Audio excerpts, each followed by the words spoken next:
interesting format that people will be eliminated from the main race. So it's all about getting the right spot in the heats, trying all the best you can during the last chance qualifier to get into the 36 cars main race. It's very, very thrilling and exciting format we have here in the EuroNASCAR Esports Series. Let's just tell you a little bit more about that format whilst the qualifying still continues. All the participants are linked to the NASCAR Whelen Euro Series. So some of them are drivers, whether it be from the EuroNASCAR Pro category, which is the top level of EuroNASCAR. That's for the pro drivers. Some of them will be from EuroNASCAR 2 division, and that's for the up-and-coming, the young and the amateur drivers that take part in that. Some of the drivers will also be linked to the NASCAR Club Regularity Challenge that we have, and others will be just team members or members of our all-star team. So all of them have an association with the NASCAR Whelen Euro Series. We've mentioned about what happened at Brands Hatch and the way that the points work. Well, the rest of the season will continue. Every Tuesday evening we'll be heading through this same format where we will whittle down our full entry down to 60 drivers that will be online for our stream. Each one of those 60 drivers will take part in the qualifying session that's going on now. The driver that qualifies fastest of all out of that 60 will take pole position for heat number 1. The driver that is second quickest will take pole position for heat number 2. The driver that is third quickest will take pole position for heat number 3, and so on through the order. That will give us 3 heats of 20 drivers. Each one of those drivers goes out in their respective heat. The top 10 in each heat go through to the main championship race. So that will give us 10 from heat 1, 10 from heat 2, and 10 drivers from heat 3, giving us 30 cars already automatically qualified for the main race. Anybody that finishes outside of the top 10 still have one more chance, though, to qualify for the main championship race. That is the last chance qualification race, and that will see all of the other drivers heading out onto the circuit for a 10-minute race, the same as all of the heats will be. But it's only the top 6 from that go through to join the 30 that have pre-qualified, giving us 36 drivers on the grid for the main championship 30-minute race. The format sounds complicated, Andre, but it works, and it really does pitch up some of the best EuroNASCAR drivers that we have with some of the best sim racing drivers, and you will know one of those very well indeed. He's been hugely successful in his sim career, and at the moment he's top of the times, isn't he? Yes, right. He's a very fast guy, and I think he's one of the favorites here today at Brands Hatch.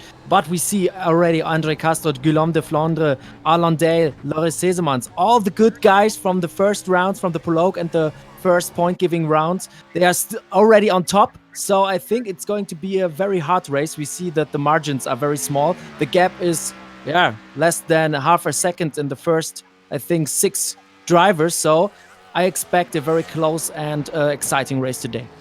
Yeah, the driver we're talking about is what's shown on the screen as number 17. I was expecting him to be car number 420 on the entry list. He's driving the Autodrome Most Car Show Toyota, and that is Mikael Smidl, who is, as I say, hugely successful sim racer. I think I was looking back through his statistics on iRacing. 50% win ratio in every race he's entered on iRacing. 50% ratio for pole positions as well. And this is a guy who first started racing on a PlayStation 1 a few years ago. Since then, he has certainly turned many laps around loads of circuits, and regardless of the format or the software or hardware that he's using, he's just quick. It's as simple as that. And at the moment, he is just over 1/10 of a second quicker than André Castro, the American driver who sits there in second position in this qualifying session. So that would see, if they stay where they are, André Castro heading towards pole in heat number 2. And in heat number 3, Guillaume de Flandre is hanging on to pole, but Lasse Sorensen, the big Dane who won the EuroNASCAR 2 category last year, has just moved up to 4th quickest now, 0.350 away from pole position. That drops Alan Day down through the order. André Castro using all of the curbs, and you've driven these NASCARs around this Watkins Glen circuit, Andre. You've got to be aggressive in some of the corners. You've got to show respect in others as well. It's a short circuit, but the speed you can carry through the inner loop, as it's called, or the bus stop, you've got to get it right, haven't you? Otherwise, you pay the consequence. Yeah, definitely. It's also a track where you have to have the right flow. You see the barriers are very close to the track. There are little runoff areas, so every single mistake will lead to a big mess. You will hit the car in the barriers, and then your race is over. Especially when you have those very tight sections where the barriers are very close to the track. You cannot lose control of the car on those part of the track. And yeah, it's not forgiveness.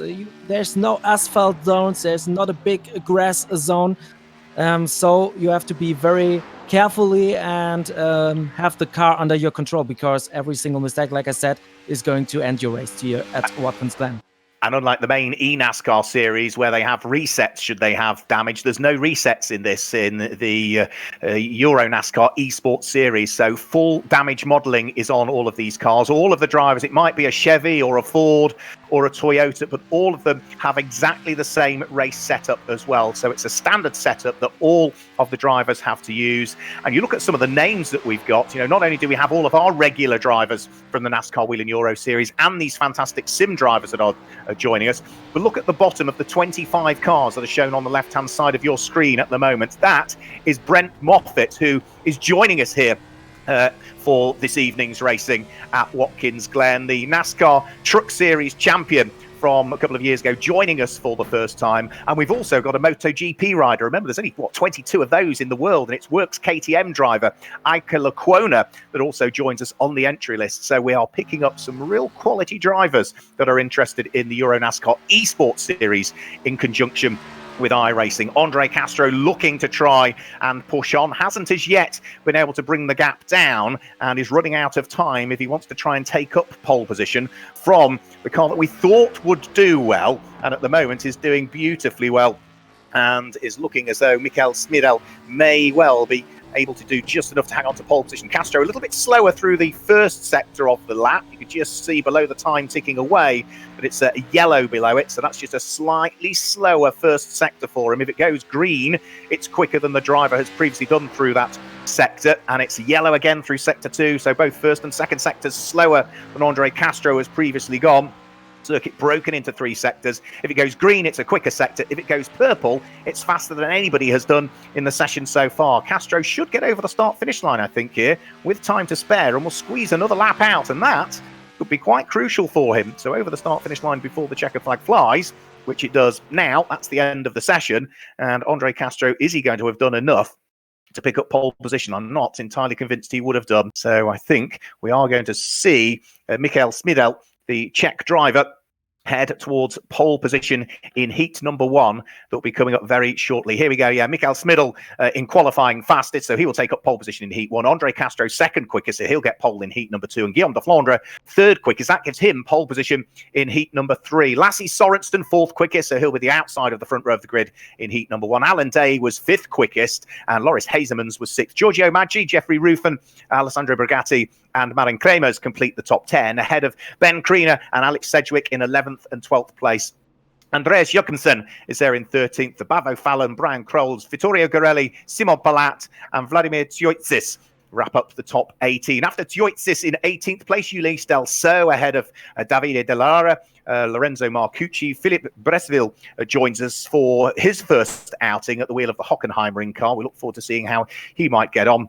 And then after that, it's Tobias Dauenhauer, Alex Fontana, Alec Filgaras, and Brent Moffett, only 26th quickest in qualifying. Work to be done there from the former NASCAR pickup truck champion. Henry Tuamala, Marcel Lenertz, and Leonardo Colavita wrap up the top 30 or so. So this is the cars that in theory in that qualifying session were first, were fourth, were, what's it going to be, 8th or 7th rather.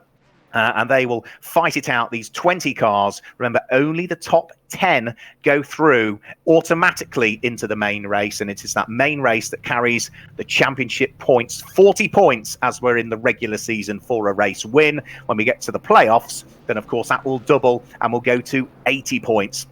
So Mikael Smidel, who we thought would go well, is going to start from the pole position as we get the rolling lap underway. It is a 10-minute race, and we'll see as to how many laps we can squeeze into that one. All of the heats are held over 10 minutes, as is the final last chance qualification race, and we'll see as then what the 36 cars look like that will head on to the circuit for a 30-minute race later on. The circuit will rubber up as well. It'll be a little bit green for them at the start of the sessions, but we've had the practice session, we've had qualifying, Andre Weigold, and we're about to very shortly see our first race get underway. Mikael Smidel, we know he's good in sim racing, and well, at the moment, he's the cream has risen to the top, hasn't it? Yes, right. He's exactly where we thought he would be at the top of the standings. He got the pole position.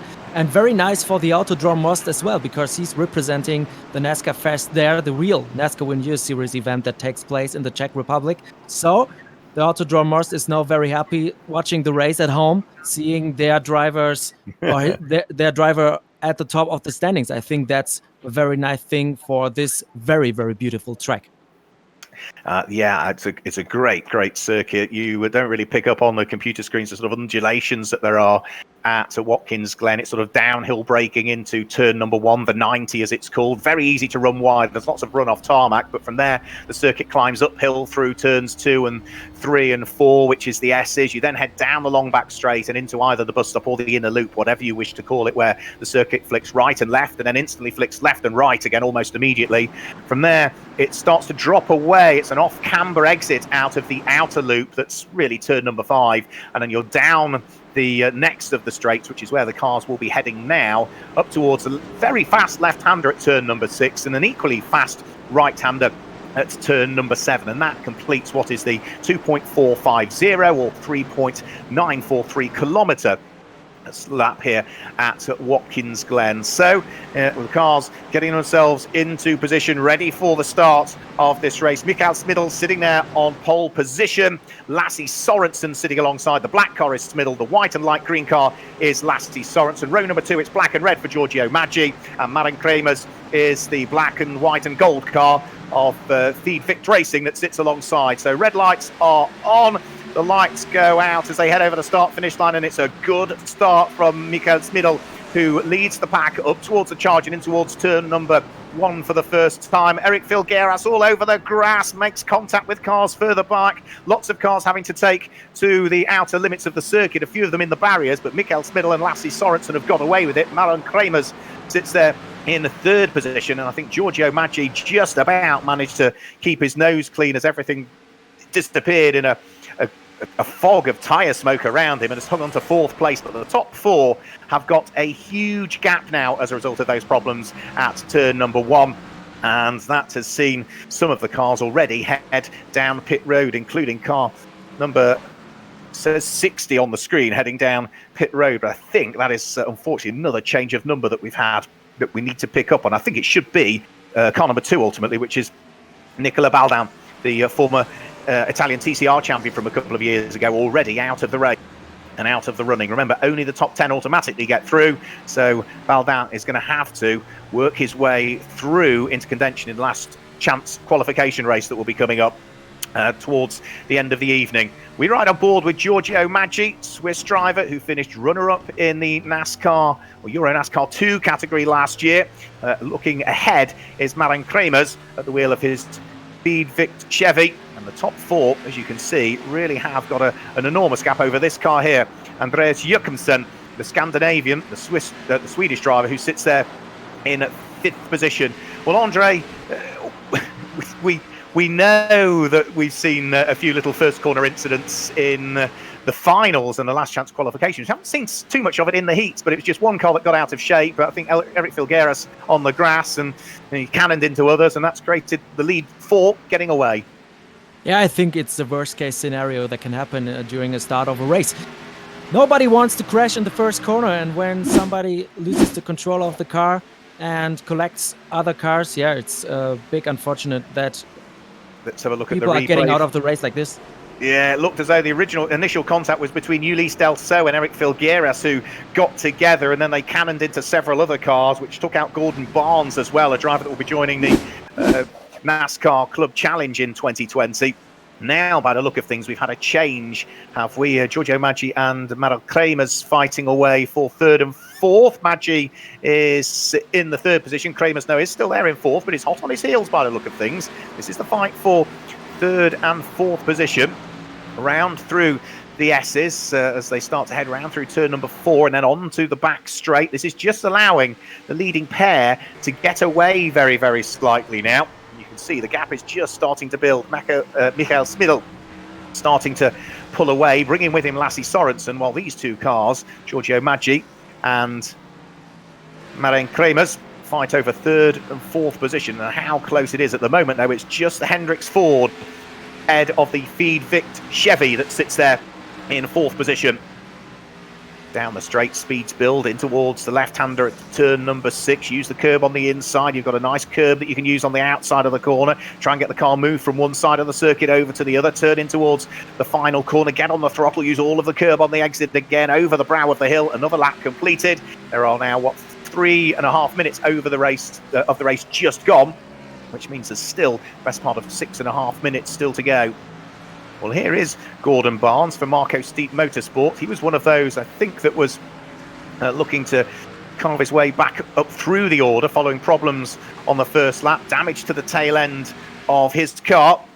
He's also coming under pressure by the look of things as car number 246 is trying to carve its way through. So that is Barnes, and he's up behind Alain Mousqueron. So that was the car, 299, Alain Mousqueron, who was the driver who won the EuroNASCAR Club Challenge last year. He's hoping to defend that title when we get racing for real this year.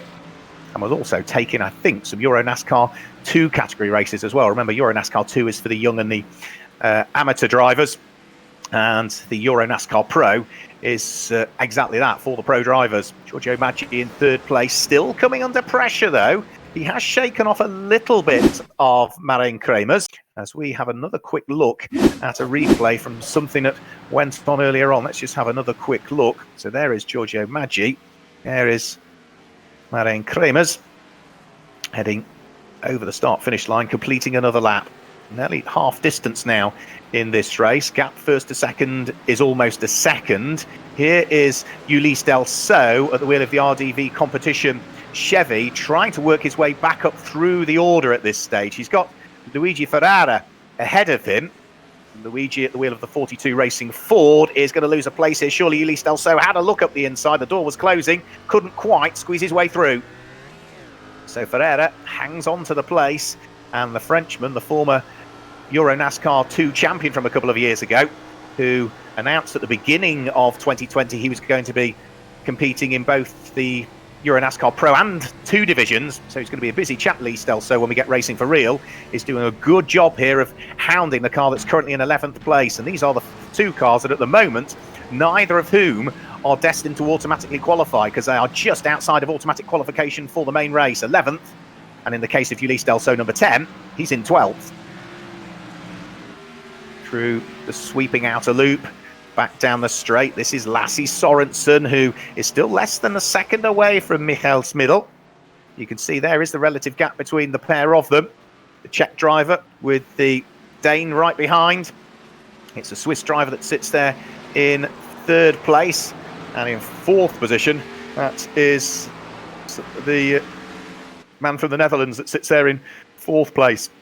A real range of nationalities, as ever, represented not just in the E-Series, but in the NASCAR Whelen Euro Series, the main, for real, race when we get it going. Lasse Sorensen bouncing over the curbs at the wheel of his Chevy.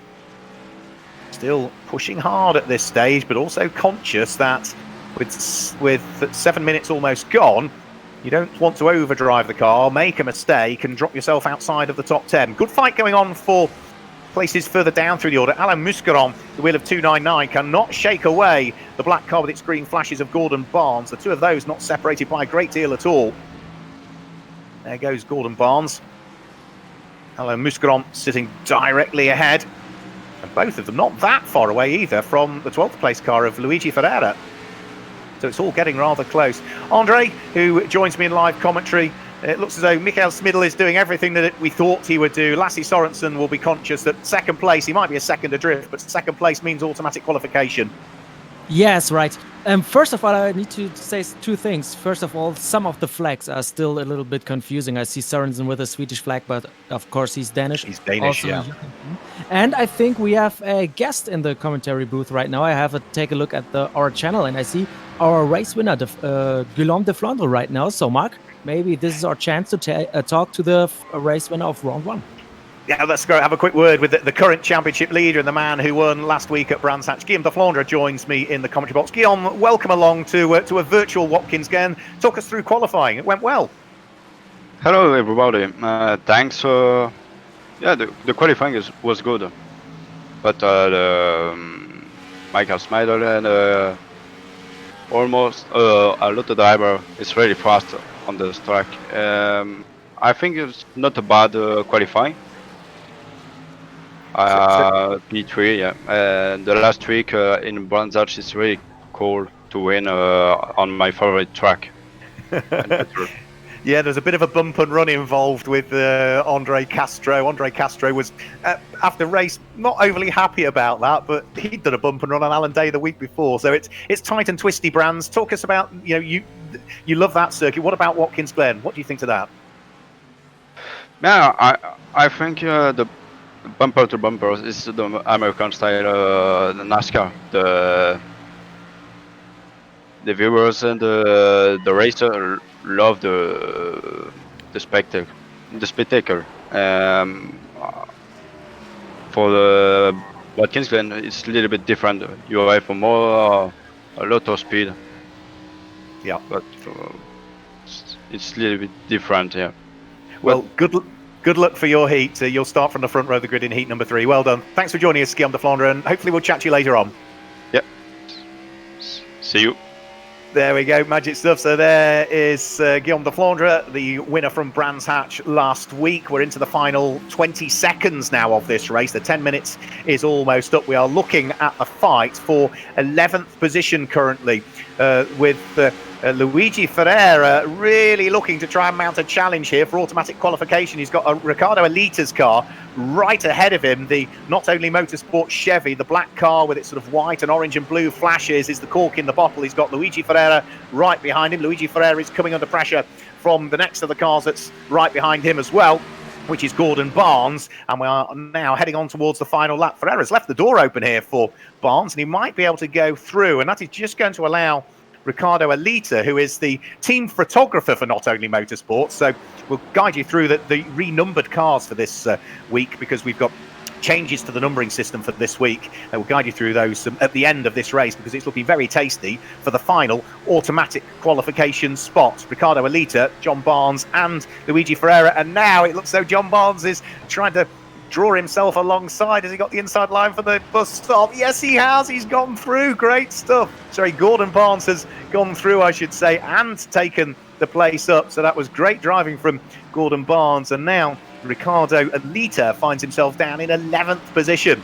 And that means that he is going to now be faced with heading towards the last chance qualification race that will be our penultimate race of the evening. And I think we might see a further place lost here. Yeah, Luigi Ferreira also is able to squeeze his way through. So checkered flag has fallen whilst we're watching that fantastic battle. They're still side by side coming into the final corner. Luigi Ferreira gets tapped by Riccardo Elita. They both turn themselves around. Alain Muscaron is able to sneak past both of them, but the final qualification place does go the way of Barnes in the end. So we saw a win for Michael Smidl. That means that he will automatically go through into the main championship race, so he won't have to worry about anything other than that later on. That's the one that carries the championship points. Lasse Sorensen celebrating, weaving from side to side at the wheel of his Chevy. It's been a great race between the pair of them as they drift the cars back round and in towards pit lane. And Giorgio Maggi finished in a solid 3rd place in the end.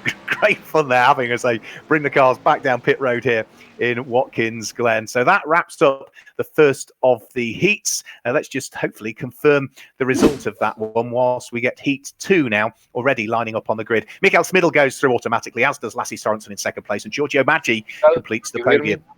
Malin Kremers sitting there in 4th position ahead of Andreas Jochumsen in 5th place. Eric Filgueiras, who was involved in that collision at the very beginning, through into 6th place in automatic qualification. Vittorio Gorelli having a better night of it as well, the Italian. He's in 7th place. Ulysse Delso also caught up in that first corner incident, finishes in 8th place and automatically qualifies, as does Gordon Barnes in 9th place. And Alain Muscaron is the final driver, snuck it on the line as there was contact by 2 cars that were heading round that final corner. He was ultimately able to sneak through into the final qualification spot. So from there on, afterwards, everybody will have to fight it out in the last chance qualification. So Stefano Gustavae, Luigi Ferreira, Alexander Graf, Thomas Ferrando, Riccardo Elita, Philippe Beresville, Sven van Lara, Michael Lenertz, ahead of Ruben. Then the last of the cars, which I think was Nicola Baldan, who was caught up in that first corner incident. So on to heat number 2. So this is another same format as we've just seen. It's a 10-minute race, 20 drivers in this race, and again it is just the top 10 that go through. Tasty looking heat, this one, Andre Weigold. Andre Castro, the American, sitting on pole position. Alan Day, who he beat to the win with a bump and run in the prologue race at Daytona, sitting alongside. Yes, Mark, and I think we have another interview guest right now in our room, the race winner of heat number 1. Yes, he's dropped in. Mikael Smidl, congratulations, your first race in the NASCAR Esports Series, but we thought you'd do well. As ever, you're winning races in e-racing. Well done. Thank you very much, guys. Just how was it out there? It looked as though you got the break early on, and Lassie Sorensen tried to stay with you, but couldn't quite make it. Yeah, I mean, I was basically controlling the pace. There was no need to push, no need to hurry, and yeah, I tried to be consistent, and it worked out, so it was good. You're one of these very, very successful and sort of professional e-racers. You started back on PlayStation 1 a few years ago. How times have changed, both in terms of the way that we control the cars now and the graphics and everything that iRacing has available to us? That's a good question. I would say quite a lot, because I started on the first Gran Turismo, so yeah, things that's changed. And you're still loving it and enjoying it. Yeah, 100%. I will try to continue until I'm 40. Well, we're about to get this race underway. Hang around with us. We'll probably come back to you once we get the race underway. But that's Mikael Smidl for the moment, the winner of heat number 1. We'll go back to him and ask him another question or so once we've just got the first couple of corners out of the way. So Andre Castro and Alan Day sitting there on the front row of the grid. Jeffrey Ruffin and Ben Kriener on row number 2, and Bavo Fallon and Simon Pilat sitting there on row number 3. Let's see how this one works its way through. 10-minute race again, remember. The cars in neat order up towards the start-finish line. And it looks as though Jeffrey Ruffin got probably a very good run there on Alan Day. A little bit of contact between the pair of them. Alan Day is almost off the circuit, and he is off the circuit into the barriers at turn number 1. The Israeli, the double former NASCAR Pro Champion, has got work to do there. He wasn't the only car to have had problems, because I think Ika Lacuona also had an issue. I think we have lost the driver I was going to go back to now. Mikael Smidl has left us, unfortunately, but we'll get a chance to chat to him later on over the course of the evening. It is Jeffrey Ruffin that has taken up the lead of the race. Ben Kriener in second place. Andre Castro now down into third position. And poor old Alan Day, Andre Weigold, has got a huge amount of work to do now. He is right the way down towards the tail end of the field. He's going to have to pick his way through, isn't he? Yes, right. But I think 10 minutes could be enough for a guy like Alan Day, who's incredibly fast, to go back into the top 10. And if he's not going to make this because of the damage of the car or something like this, I think the last chance qualifier is one of those heats Alan Day would totally dominate, because he's one of the fastest guys we have on the grid. So I think we will see him back in the main race, but he has to make a lot of ground today. This first lap incidents, they are crazy today. Absolutely. Another quick question for you, because you're obviously very familiar with iRacing and the way that the system works. Jeffrey Ruffin was, in my view, at least alongside, if not slightly in front of Alan Day when they got to the start-finish line. Is that something that the officials will look at? Is that something that iRacing tries to prevent? Very good question. Normally, I always try to stay behind the first guy. I never overtook somebody, so I don't really know what happens, because I fear the black flag, to be honest. Right. Well, we'll wait and see that. Thankfully, that's not for us to worry about. That's for the people that are in race control to worry about that. Jeffrey Ruffin, for the moment, still leads on the road. The young Scotsman, just 17 years of age, Ben Kriener, who raced in the EuroNASCAR 2 last year. He was only 16 years of age last year. He was the youngest driver we've ever had in the NASCAR Whelen Euro Series, but he's done loads of esports racing, Ben Kriener. He is sitting there in second position at the wheel of the number 33 Mitsubishi Chevrolet at the moment. He's got another Chevy right behind him, which is Andre Castro. Bavo Fallon is just a little bit off that, and then Davide Delara is going well as well. So car number 189, Davide Delara, is running in fifth position. Who's on the bubble at the moment? It is number 142 that is just off the automatic qualification spots at the moment, which is Francesco Garisto, the 17-year-old Italian at the wheel of his 42 Racing Ford that is just out of the slots. Here is number 311, which is Bavo Fallon. Just to give you a rundown of the numbers, because they have changed for this week, the way that the numbering system works.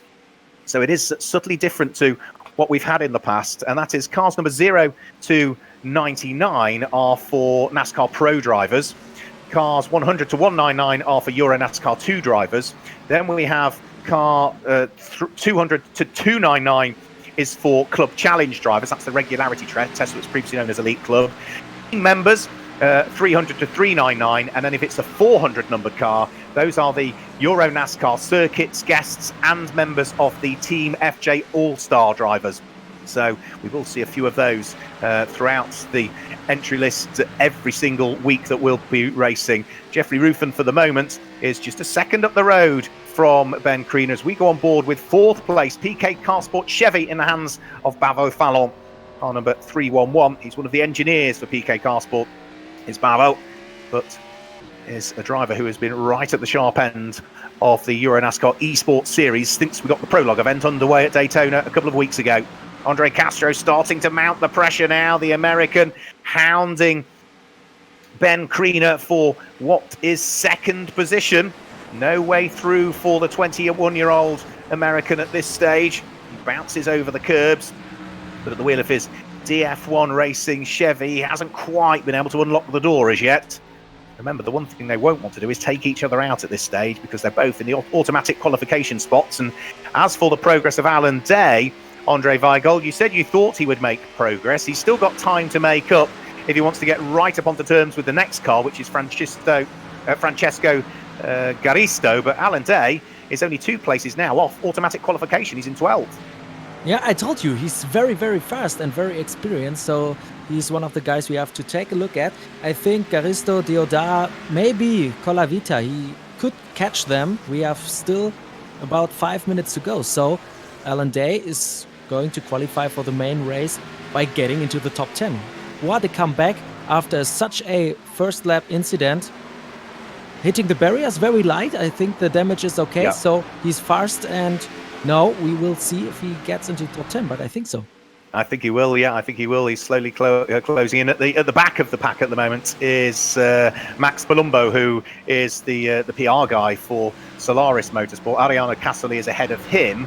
And making his way up through the order now is Iker Lecuona, car number 727 as shown on your screen. That is the MotoGP factory driver for KTM. Side by side for 2nd and 3rd position. A little bit of contact between Andre Castro and Ben Crean. Ben Crean with a little bit of opposite lock to hang on to it. That's brought Bavo Fallon into the mix as well. And not that far away from them is the 5th place car of Davide Dallara. So we've now got cars queuing up behind Ben Crean, who has, with all of his efforts, been able to just about hang on to 2nd place still. Almost again a little bit of contact with the rear end of the Ben Creaner's Mitsubishi Motors Chevy and the front end of the DF1 Racing Chevy. Car number 122, the yellow and white car of Andre Castro, but Castro still sits there in 3rd. Bavo Fallon would like to get involved in this little squabble, but he's watching his mirrors now as well as the black and blue and orange car of Davide Dallara begins to close in. We've still got just about 4 minutes of this to go still, so there's still plenty of time for positions to change. And has Andre Castro got a run this time on Ben Crean, who seemed to be a little bit ragged through the S's on that occasion?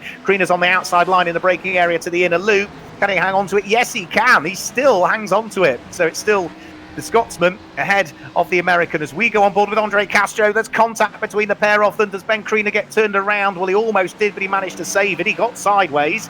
Castro's still there in 3rd position. Bavo Fallon still in 4th place, and Davide Dallara with the best seat in the house, watching all of this unfold ahead of him, but getting caught also now from the cars behind us again, because Simon Palat is starting to close in, and the black car with the Dutch flag right the way down the centre of it is Tobias Dauenhauer, who is also starting to close in. So great fights going on. 2nd, 3rd, 4th and 5th all together as we ride on board with the 5th place car, Davide Dallara, the Not Only Motorsport car, running in 5th position at the moment. Squeezes the throttle, accelerates his way up towards turn number 3 and 4. All of the cars that they're using in iRacing are the US NASCAR Cup Series cars. They were selected because they were the most powerful and most challenging to drive. And at the moment, they have provided, both at the prologue event at Daytona and at Brands Hatch last week, and so far at Watkins Glen, some very, very good racing.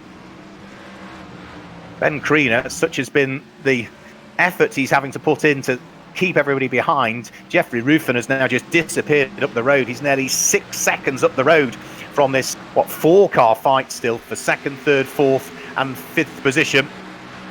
In sixth place, Simon Palat hasn't quite managed to catch the train as yet ahead of him. And time is running out, I'm afraid, because there's only 1 minute and 45 seconds of the 10 minutes to go. Bravo Fallon, fourth place, looking back at Davide Dallara at the wheel of his not only motorsport Chevy, but at the moment it's Chevys that are leading the way in this one. Just looking through to where the first Ford would be in the order, and I think it potentially is going to be down in 7th position, the first Ford that we've got in the race. Let's have a quick look. Yes, it will be. It'll be Tobias Dauenhauer will be the first of the Fords in the order, and the first of the Toyotas would be even further down by the look of things. Leonardo Colavita is running there in 9th position currently. Former kart racer, Italian born, but has lived in the United States for a very good number of years.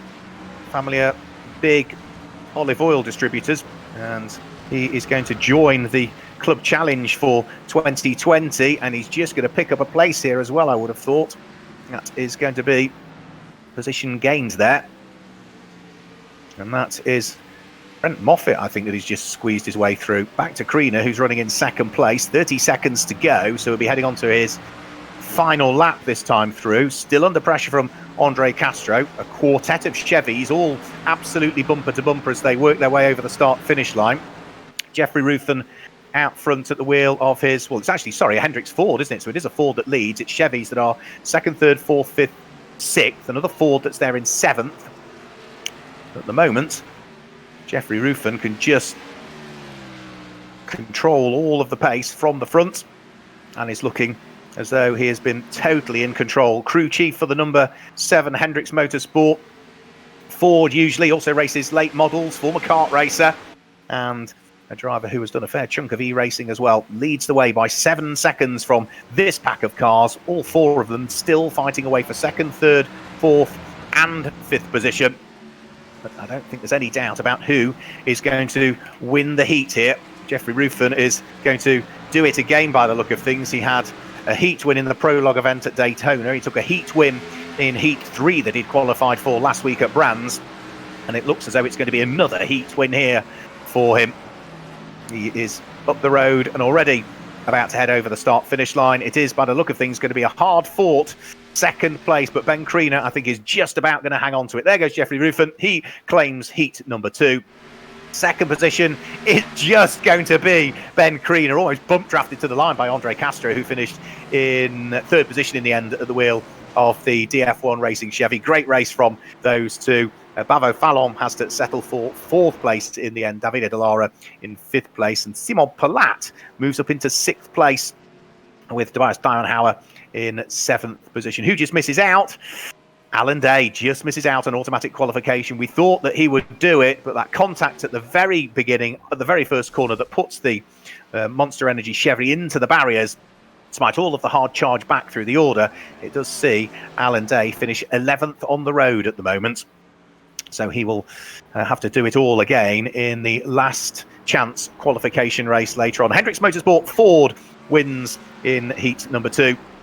And, well, we will get to hear, I'm sure, from Jeffrey Ruffin before too much longer. And what was a great race. Thoroughly enjoyed that. Last of the cars just trickling over the line now is Ariana Casoli, a double champion in the Ladies' Trophy over the course of the last few years. But she will be the last of the classified finishers. Should just be able to hopefully give you a result for heat number 2. That's heat number 1. We'll switch to the results for heat number 2. Jeffrey Ruffin wins by 7.5 seconds in the end from Ben Kriener in 2nd place and Andre Castro in 3rd. Bavo Fallon, Davide Dallara and Simon Palat complete the top 6. Tobias Dauenhauer, Leonardo Colavita, Brent Moffett racing for the All-Star team. The former NASCAR pickup truck champion finished in 9th place, so automatically qualifies for the main event. As does Advait Dioda, who came home in 10th position. Just missing out, though, in 11th place, Alan Day from Francesco Garisto, Scott Jeffs, Luca Caniore, Gasper Dovanovsky, Eike Lecuona, Roy Hendricks and Ariana Casserly.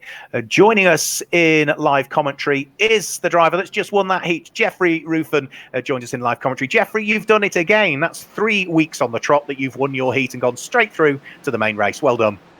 Thank you. Yeah, we had a good run in the Orion Hendricks Motorsport Geo7, so it was good for the race. It looks very good for the race for you.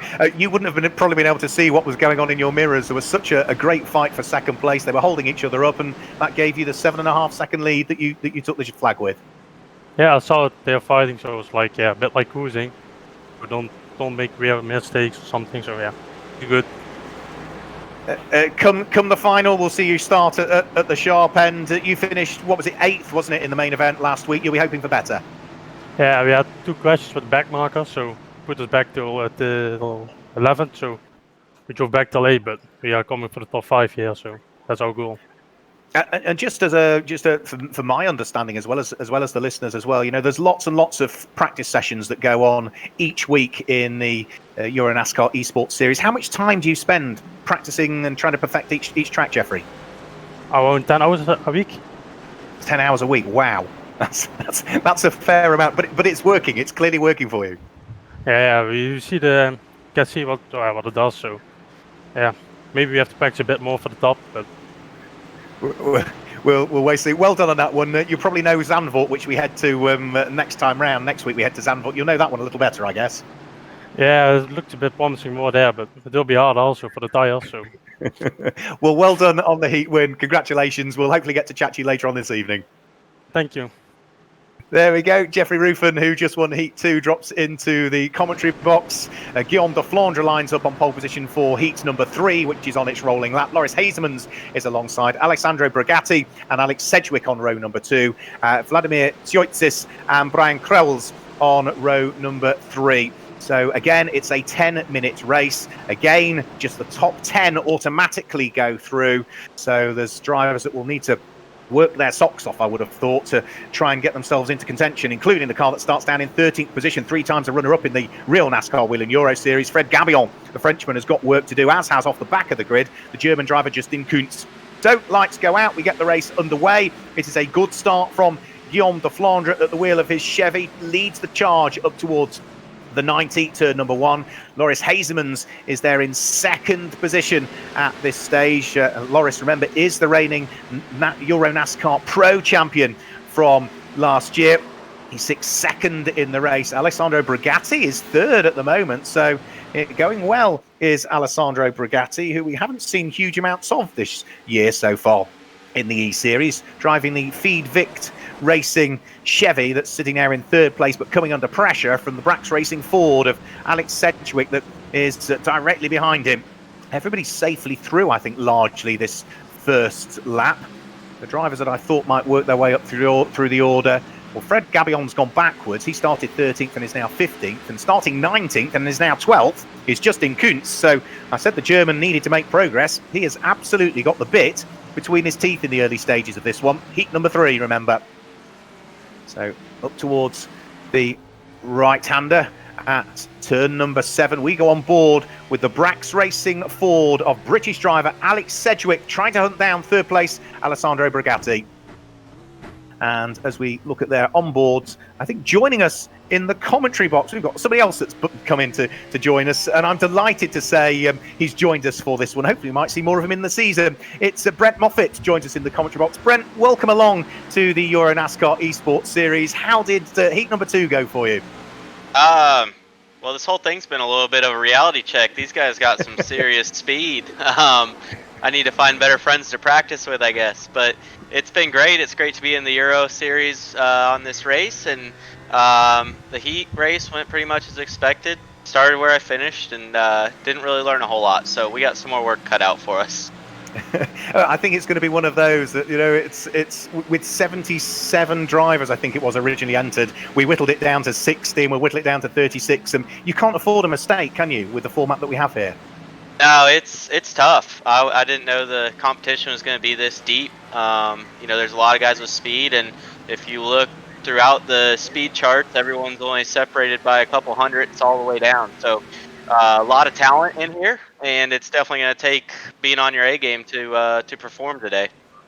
Do you think at some point, I mean, if you're a man, if we cut you in half, you say NASCAR through the middle. You know, you've raced in K&M Pro East and West, in Sprint Cup, in trucks, in Xfinity, of course, to claim the championship back in 2018. Do you think we might see you racing for real in the NASCAR Euro Series at some point?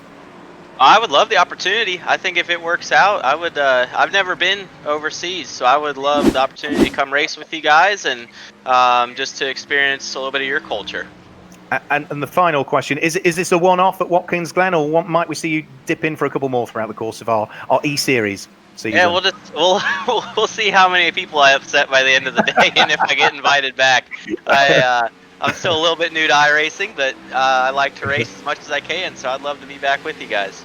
Hey, it's been great having you along. Thanks for dropping into live commentary with us, and hopefully we'll maybe get another catch-up later on this evening. But good luck for the rest of the evening.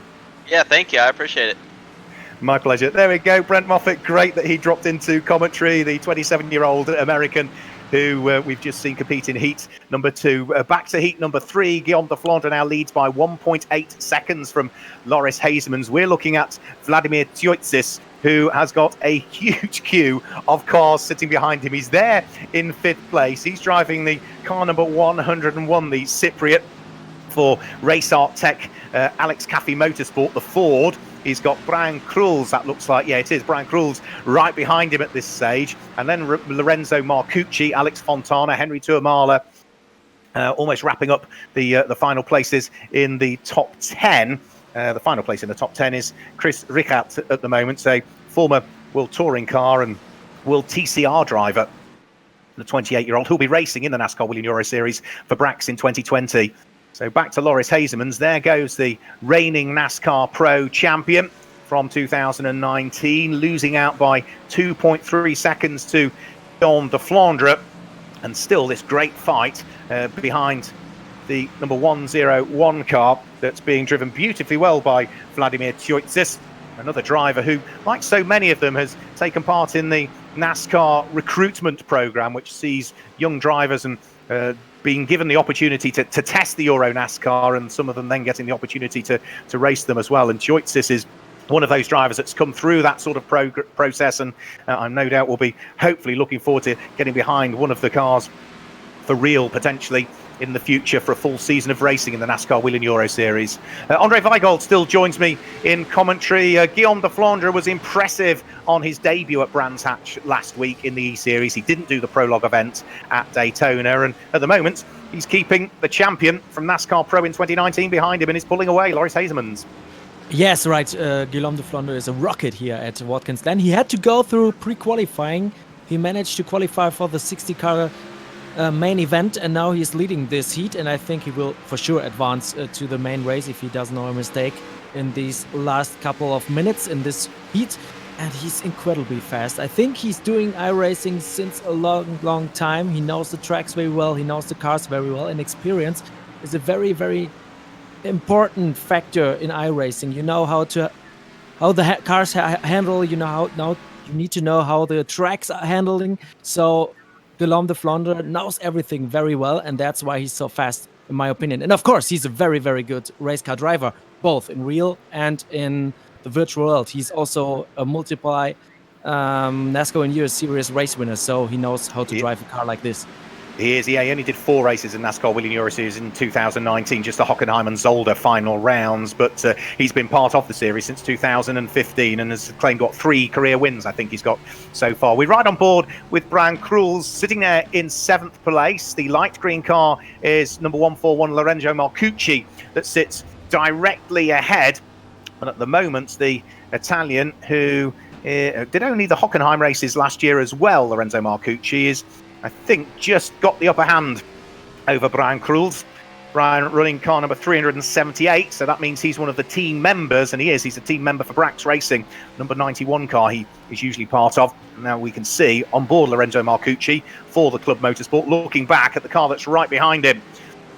The two of them absolutely together. This is a great little fight going on for 5th, 6th, 7th and 8th positions. Vladimir Tiotzis, Lorenzo Marcucci. The orange car is Brian Krulz. The car that's at the back of the little train is car number 342, which is Alex Fontana.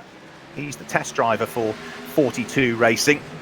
and had a fairly successful career himself, did Alex Fontana, in the likes of European Formula 3. He was the champion in that back in 2011. We saw him racing in Formula Renault 3.5, as well as sports cars, European Le Mans and Blancpain and all of those things as well. But at the moment, he's at the back of the train. We ride on board, looking forward at Brent Moffett, heading up in towards the inner loop, where they flick right and then left and right. 2 minutes still remaining. And who is on the bubble? Well, at the moment, Justin Koontz off the back of the grid is up into 11th place now. But for the German, that is still not quite good enough yet to give him automatic qualification. He needs to catch up with Chris Ricard, who is driving the number 91 Brax Racing Chevy.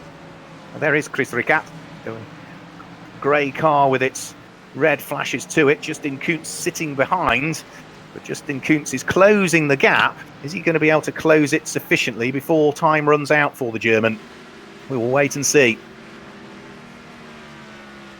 So through goes Justin Koontz. He has got time in hand between himself and the car behind Navetalo. As for Chris Ricard, well, yeah, you can see the gap has been sort of bouncing around, really. So it is still a bit of time that he needs to try and find somewhere, Justin Koontz. And for the moment, I don't quite think he's going to catch, let alone stand a chance of getting past. As for Chris Ricard, well, he is looking to try and work his way past Henry Tourmala, driving the number 23 car for DF Racing if he can. Back to the leader. Guillaume de Flandre is about to start his final lap of the race in heat number 3. The RDV competition Chevy leading the way at this stage from the Hendricks Ford of Loris Hazemans that sits there in second place. There's a relative gap between the pair of them. The black car with the Dutch national flag stripes down the centre of it in the hands of Loris Hazemans. Onto the brakes in towards the right-hander at the 90, turn number 1. Nice and neat and tidy. There's Alessandro Brogatti. He sits there in third place. Was having a good battle with Alex Sedgwick in the early stages, but Alex Sedgwick, I think, has now just settled for fourth place, knowing that that will see him nice and neatly through into the main event. So there is Brogatti down the back straight in towards the inner loop. Here we're going very, very shortly. The Chevy just ahead of the number 78 Brax Racing Ford, bouncing over the curbs for Alex Sedgwick.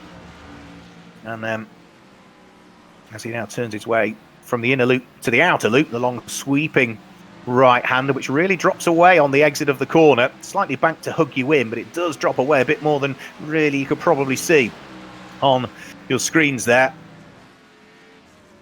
All looking safe inside the top 4, really. Guillaume de Flandre just heading out of the final corner now. He is going to take the win. We heard from him earlier on, because he was the winner at Brands Hatch in the main event. He is the championship leader, and at the moment he is safely through with a heat win into the main event a little later on this evening. Loris Hazemans comes through and finishes in second place, and Alessandro Brogatti, that is a good result for Alessandro Brogatti. He will be very pleased indeed with that one. And the rest of the cars just tickling their way over the start-finish line, including Alex Sedgwick. Lorenzo Marcucci is safely through as well. And Brian Krul's another car that is safely through, completing the top 6. The last of the cars that was going to make it through is Chris Ricard. We are not going to see Justin Koontz, the number 99 car, off the back of the grid from 19th place, I think he started, make it through to automatic qualification. He will have to roll up his sleeves and slug it out in the last chance qualification race a little bit later on. So Guillaume de Flandre making his way around the circuit on the slowing down lap. Andre Weigel, I'll just bring in quickly before we chat to our race winner. A fairly clean heat number 3. Last chance qualification race. It's either secure a top 6 place to fill up the grid for the main race or go home. It's going to be a good one. Yes, for sure. We had some clear races, I think, all time long, because it was always this one first lap incident, and afterwards it was a very, very clean race. It was clean first heat, a second heat, and the third heat was perfectly. I think the discipline is rising, and everybody was focusing on their own races. I think it's also very important in those heats to balance the risk and the clean race, because Where do I go? Do I get another position to get a better starting position for the main race, or do I settle with 4th or 6th or something like this to advance for sure? So everybody has to see this payoff. Yeah, I absolutely agree with you. There'll be a lot of drivers that would just make sure that they automatically qualify. Confirmation of the results, and Guillaume de Flandre wins from Loris Hazemans, Alessandro Brigatti, Alex Sedgwick, Lorenzo Marcucci, and Brian Kruls round out the top 6. Vladimir Tjoitsis, Alex Fontana, Henry Tuamala, and Chris Ricard all automatically qualify, but for the likes of Justin Koontz, Nave Talor, then the likes of Santu Forxadoria, Jakub Krafek, Fred Gabion, Aurélien Dillier, Fabrizio Amata, and Yevgeny Sokolovsky. They will all have to fight it out in the last chance saloon as such, as will Sebastian Bleeky-Molen and Max Lancer. So only the top 10 qualify from 11th down, all go through to the last chance qualification. So we get the rolling lap underway for what is that last chance. Remember, it is now only the 6 in this race that will go through. So we have got a full grid of 25 cars, not quite as full as it's going to be for the main event. 36 will be the grid for that one, but these are the cars that finished outside of the top 10 in each of their heats. And now of these 25 cars, only the top 6 will go through, and they will join the other 30 that are already through, and the 6 from this race will make up the back 3 rows of the main championship race. And remember, that main championship race that comes after this one is the only one which carries championship points towards the EuroNASCAR Esports Series.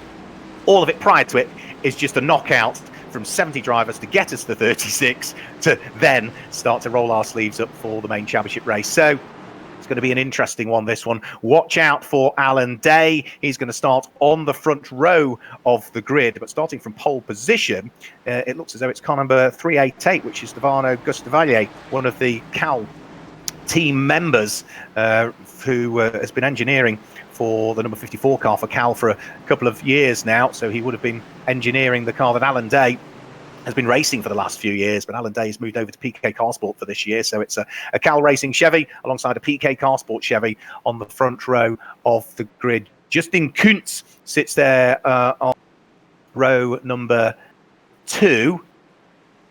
Let's have a look. We've got 277 showing in the pit lane, unfortunately. Now, that is Gustav Berggren. He non-finished in his heat, so I'm not quite sure why he's showing right at the top. But Alan Day sitting there on pole position. And then it is going to be Stefano Gustavaglia that will sit alongside Alan Day, Justin Koontz, row number 2. Row number 3, Luigi Ferreira. And Nave Talor looking maybe to get involved as well. So we will wait and see. This again is a 10-minute race. We'll get the race underway and then we'll pick up with one of the drivers that's joined us in live commentary. And as the lights go out, Stefano Gustavaglia is able to, I think, just about hang on to the lead of the race. Justin Koontz was trying to work his way through. A little bit of contact, I think, there on the way into the corner. Alan Day gets pushed wide again at turn number 1. And I think that was initially Justin Koontz made contact with Stefano Gustavaglia. Then Stefano Gustavaglia made contact with Alan Day. Gustavaglia is now spinning backwards by the look of things up towards turn number 2 and turn number 3. But Alan Day has got yet more work to do.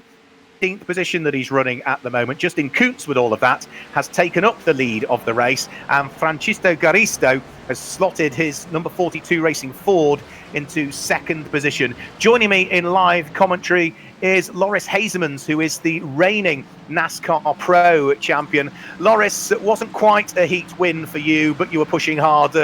How did the heat go for you? Yeah, for sure. I mean, most important was trying to finish the race, or trying to finish the heat race and get home safe. So we did that in 2nd position. I think probably it means I'll start around 5th for the final. So let's see. It's going to be a long race, and let's see how we can manage the tires and go from there. I suppose this sort of heat format, you do have to retune yourself as a racing driver, and rather than want you alluded to, it's better to finish 2nd and automatically qualify than try and push for the win, make a mistake, or have the door closed and finish outside of the top 10 and have to join in this race that we're seeing now. Yeah, absolutely. I think, although I think compared to Guillaume, I'm a little bit slower than him for the moment, so I'm still trying to push hard. But yeah, here was about finishing, like you said. And final, I'll try to my best to get to the front. a big accident through turn number 3 and turn number 4. Sees a couple of cars rolling over. They will reset themselves, I'm sure, and head back towards pit road. There's no damage resets as such in this one. One final question, Loris. I asked the question of Jeffrey Ruthen as to how much time they spend throughout the course of each week practicing for the next week's circuit that's coming up. Now, Jeffrey told me about 10 hours a week. What are you at? What's the benchmark? I mean, it's definitely already too much, that's for sure. I was talking to Alan, and I said I think in the past 3 weeks that I've been sim racing, I've used more new sets of tires than in my whole racing career. So it's something different for sure, but it's definitely fun. The good thing about using tires in sim racing is that they're free, aren't they?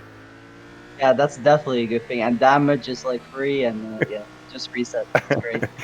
Thanks for joining us, Loris. All the best in the main championship race. Let's hope that you either head towards victory lane or if not, pick up a load of championship points. Good luck. Thank you, Mark.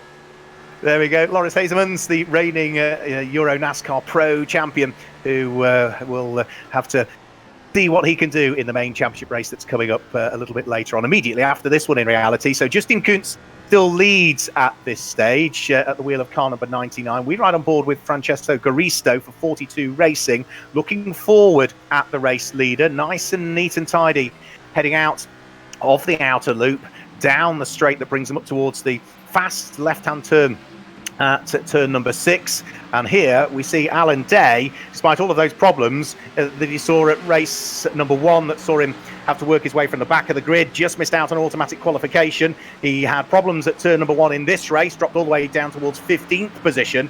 He is now up into 6th and is attacking for 5th position. Kasper Donovsik is the car that is very much in the sights of the double former champion. The Israeli draws himself to the right-hand side, and I don't think there's going to be a great deal that the Slovenian can do. He tries around the outside, but just gets pushed a little bit wide, gets out of shape on the exit of the corner. Alan Day goes through, and I think he's lost out to Alexander Graf there as well. Yeah, for Memphis Racing, the Chevy in the hands of the Swede goes through as well. 2 places lost there for Donovsik. Keeps him now in 7th place rather than the 5th that he was in, and at the moment that's not good enough to see him qualify for the main event. Remember, only the top 6 go through. So Justin Koontz still continuing to lead. What can Alan Day now do? Now, the next of the cars he's going to be wanting to try and close in on will be the car that runs in 4th position, British driver Scott Jeffs on board his Chevy. Almost at the halfway point of the race. Andre Weigold still joins me in commentary. We saw a great charge from Alan Day in the heat that saw him not automatically qualify. This is a charging drive as well, isn't it, from the double former champion? Yes, you're absolutely right. He's the second time on this day he's on the bubble. We said that he's going to make it in Heat 3. This time I'm not going to predict anything because the opposite will be true in the end. You saw it in the first heat. We said, oh, he's going to make it, and then he was 11th. So this time I'm going just to shut up and say nothing. Let's see where he ends up. It was a great comeback from Alan Day. In Germany, we would say he's driving with his knife between the teeth.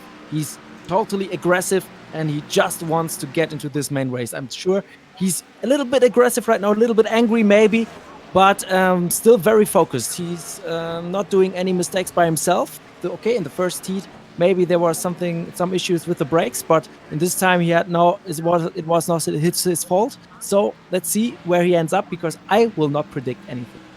No, I agree with you. Yeah, we'll keep quiet, not put the commentator's curse on it. The one thing that we can be assured of, though, is that if he were to automatically qualify, Alan Day would still be off the back of the grid for the main race. It's which row of that grid that is a little bit up for grabs. If he stays where he is at the moment, he will be on the 18th and final row for the main championship race, and is going to have to carve his way through that field as well. So we stand the prospect of seeing it all happen again.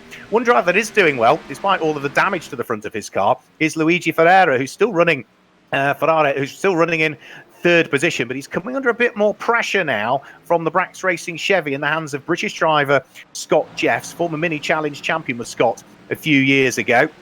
And let's see what he can do. We've seen him racing in both in NASCAR 2 and in NASCAR Pro for Brax Racing in the past. He's bottled up behind Luigi Ferreira. He'll be watching his mirrors and seeing that Alan Day at the wheel of the Monster Energy backed PK Car Sport Chevy, the number 24, is beginning to close in to try and make it 3 cars fighting away for third, fourth and fifth, but there's only 3 minutes now in which to try and close up. Remember, top 6 go through. Thereafter, everybody else is going home for the night. In reality, they can pack their virtual cars into their virtual trailers and head off to the next round that will take place in a week's time at Zandvoort in the Netherlands. Will be the next round that will take place on the 15th, on the 12th of May, I should say, rather, for the NASCAR Euro Series Esports Series, as it's badged, in conjunction with iRacing. Support from i.can.com, Sim Racing League, also support from Ken Oil and TJ as well. So looking at Scott Jeffs up the inside of Luigi Ferreira, makes it through on the run in towards turn number 1. Can he hang on to it on the exit? Ran a little bit wide. They're side by side up towards the S's this time through. Jeffs on the outside line for the first part of the S's, the inside line for the second part of the S's, and he's finally made it through. Place gained for the British driver, place lost there for the Italian. So Luigi Ferreira, now the 37-year-old, having lost the spot and is in danger of losing a further place here. Can Alan Day squeeze through?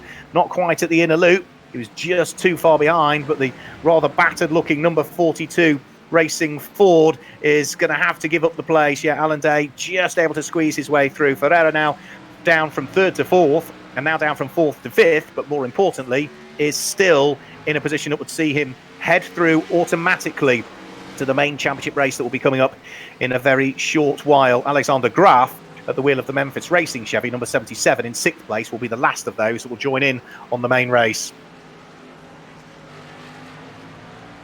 Out of the final corner, over the start-finish line they'll go. Justin Koontz now almost 2 seconds to the good. Scott Jeffs coming under pressure for 3rd place as Alan Day dives his way up the inside. So another place gained for Alan Day. That now sees him up to 3rd. That would see him on the 17th row of the grid for the main championship race that is coming up. If he can catch up with the next car ahead, then that would be an enormous achievement, because the 142 car, Francisco Garisto, is 10 seconds up the road. So I think that's as good as it's going to get, really, for Alan Day. Moving neatly out of the way there was Ariano Casuli, former teammate for Alan Day, who used to share the car between each other in EuroNASCAR 2 and EuroNASCAR Pro for the last few years. Doing a sensible thing, Ariana, getting out of the way, allowing the race the quicker cars to put laps on her.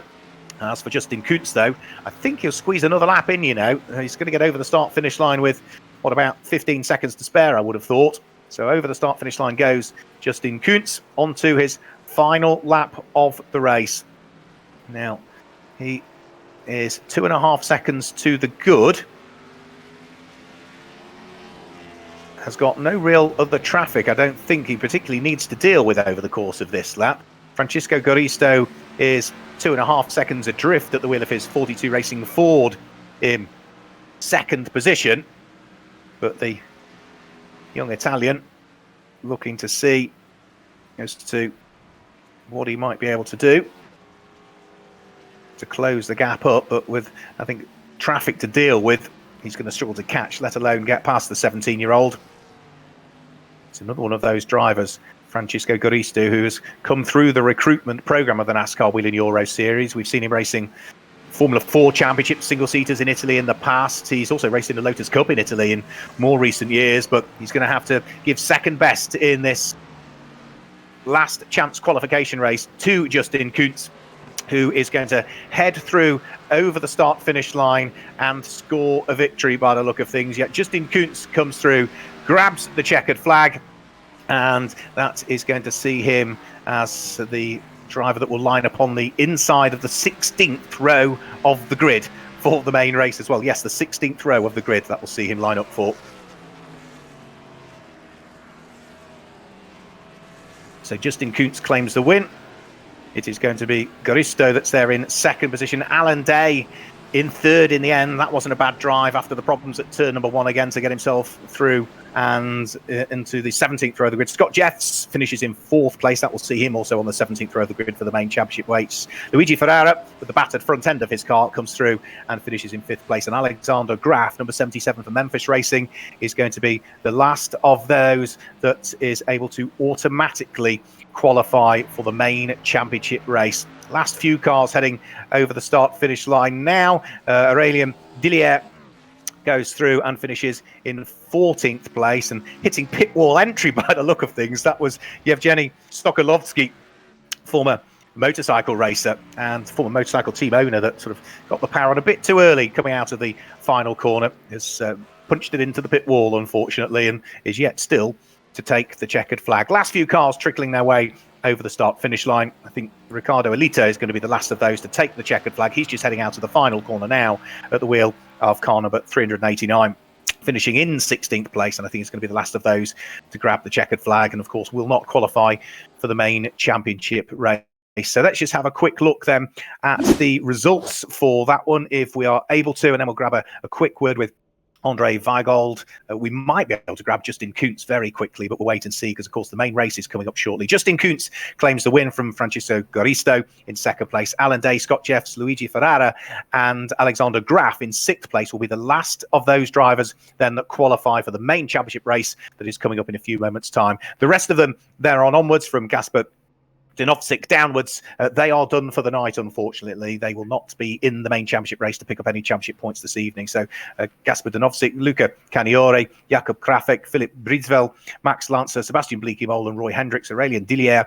Sven van Laar are out. I expected a bit more of him, to be perfectly honest. Ricardo Elita, Yevgeny Sokolovsky, we saw head into the pit wall at the final corner, and Ariano Cassoli finishes there in 18th place. In 19th place, Santu Vauxhadorian finishes in 19th place. Max Palumbo finishes in 20th. And then it's Marta Lenertz, Talor, Ferrando Gustavalle, Gabion Lecuona, Ruben Garcia, former three times Mexican NASCAR champion, not able to make it through, and neither is Nicola Baldan and Gustav Bregen. So cars on the rolling lap for the championship race. Andre, this is what it all comes down to. We've whittled down our 70 plus drivers at the start of pre-qualifying down to 36. Who's going to win? Yes, right. What an exciting format, I think. And I really hope for one of those very thrilling and fantastic Watkins Glen finishes we saw in the recent years in the NASCAR Cup Series. I remember one in 2012, I think, with Marcus Ambrose and Brad Keselowski. That Watkins Glen is, in my opinion, the best road course the NASCAR is driving on. So I expect great battles, a nice finish, and very, very close fight for the win, because we have so many fast guys here waiting for their chance to grab the first EuroNASCAR Esports Series win.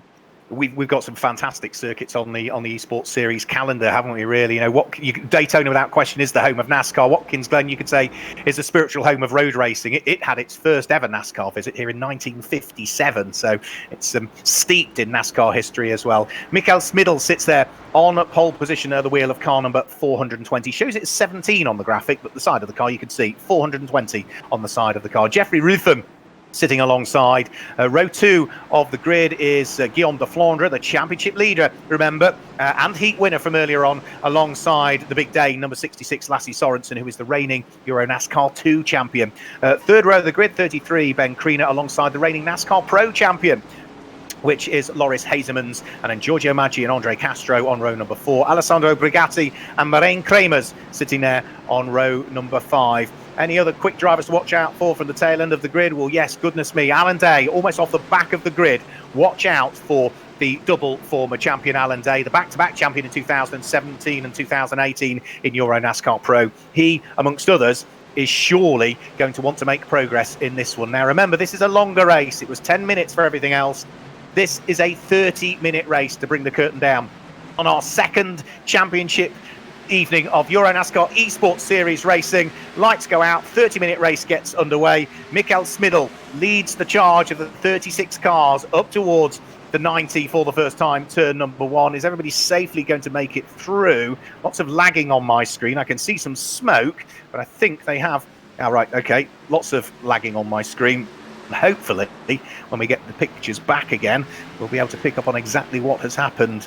Mikael Smidl was leading before we saw the problems. No, there's a big pile of cars down there at turn number 2 and turn number 3, and I think such is the scale and size of the incident that there aren't many cars that haven't been involved. Ben Kriener is involved. Unfortunately, Andre Castro is involved. We've still got Vladimir Tjoitsing the wrong way, and I do fear that the size of that accident may have been down to, if it was happening and you were seeing it back at home as well, the lag that was happening on the screen at the time just caught out lots of drivers, thinking that they were clear, and no, unfortunately, as the lag caught up, they were all bouncing off one another. So that has really shaken up the order. Mikael Smidl leads the race. Jeffrey Ruffen fighting away with Lasse Sorensen for second position, but a raft of battered cars, including number 33 Ben Kriener, all working their way around the circuit with large amounts of damage. Remember, there's no reset in this, unlike the ENASCAR series that we see taking place each weekend, where drivers have the ability for a number of resets. There are no resets in this one, and unfortunately that damage is going to have to be carried through the race. Alex Sedgwick is already heading down pit road. Ben Kriener also opts to head down pit road as well, so disappointment for the Englishman and the Scotsman already, but amongst that will be lots of disappointment for many other drivers as well. There is Kriener still going down pit road. And is he going to come back out again? Let's have a look. No, he parks up at this stage. So all I'm seeing on my screen, unfortunately, is Ben Kriener's car in the pit lane. I am not seeing pictures of Loris Hazeman's, which is what the graphics are suggesting at my end. So Mikael Smidl leading by 2.7 seconds. Apologies for the technical issues, ladies and gentlemen. Loris Hazeman's is showing on screen as a graphic. There we go. I think a bit of a reset might get us where we need to be. So that's a view looking down pit road. Smidl leading by 2.6 seconds from Lasse Sorensen. Loris Hazeman sitting third and 0.4 of a second adrift. Jeffrey Ruffen in fourth place. Fifth at the moment is 166, which is Andreas Jochumsen.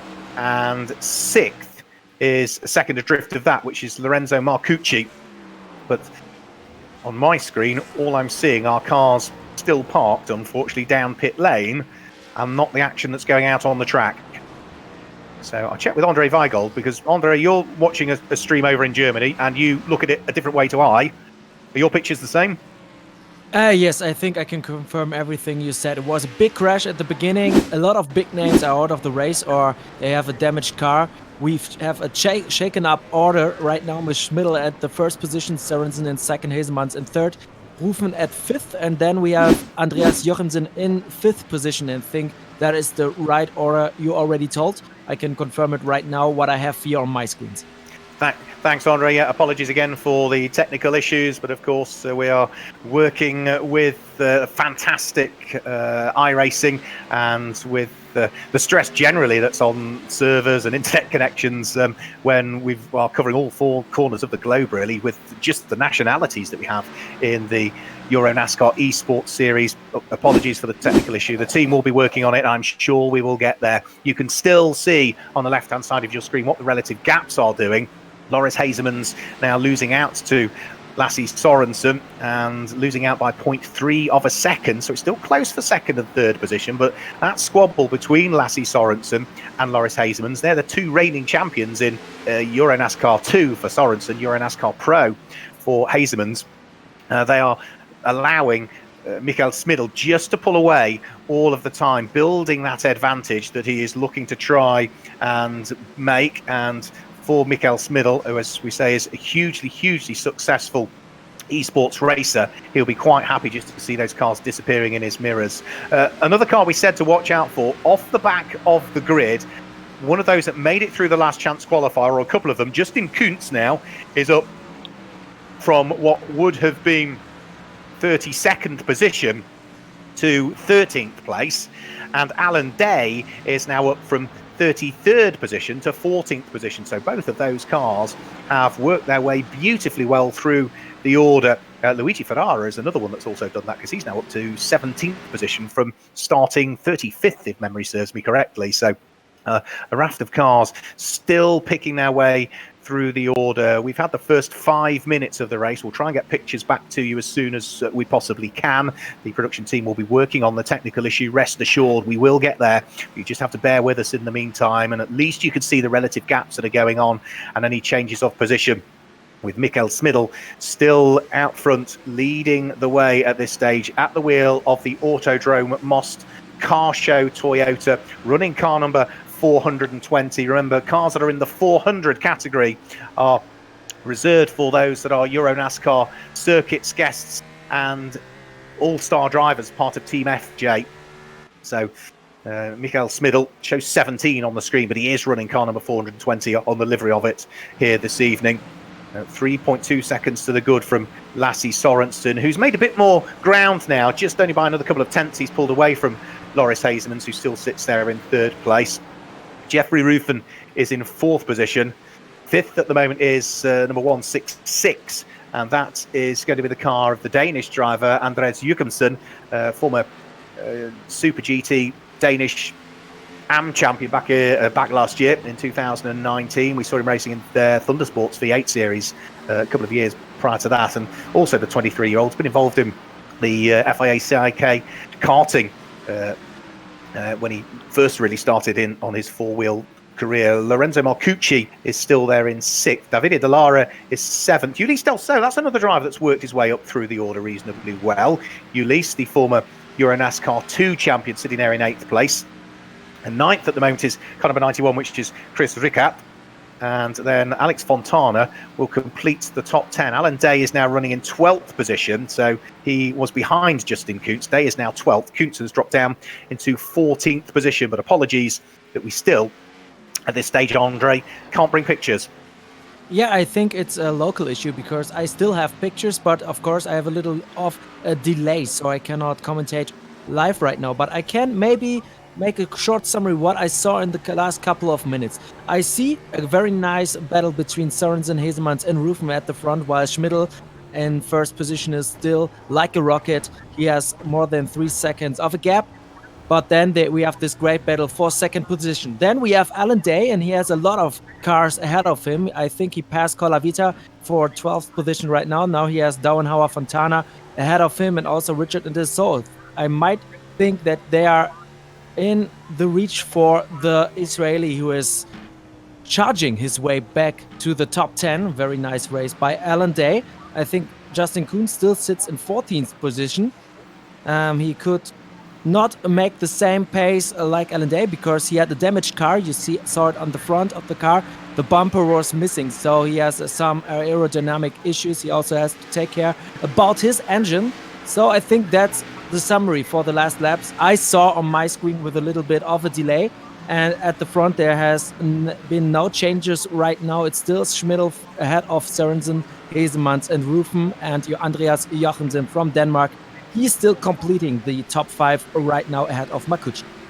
Thanks a lot, Andre. Yeah, it must be then, as you say, a local issue at my end, which is very strange. It all sort of happened when we got the lag. That was it. The cameras are still moving around every now and again, but they seem to lock onto one place, and I just get stuck with that particular camera view. So I'm not sure if our production team are able to assist me whilst we're still live with trying to work out exactly, Stefano, our production guy, what the issue might be. Maybe I can hand the commentary over to Andre for a period of time and see whether we can work on solving the technical issue in the background. Yes, of course. I can take over if you want, and just let me know when you're back and when you have something important to say, because we have one very nice battle right now for second position. It's the EuroNASCAR 2 champion Lasse Sorensen against the EuroNASCAR Pro champion Loris Hazemans. So we have the two reigning champions. Are you there, Stefano? Yep. Try to restart the iRacing live timing. Try to restart the iRacing live timing. Okay. So which one is it? That one there. So let me go into that.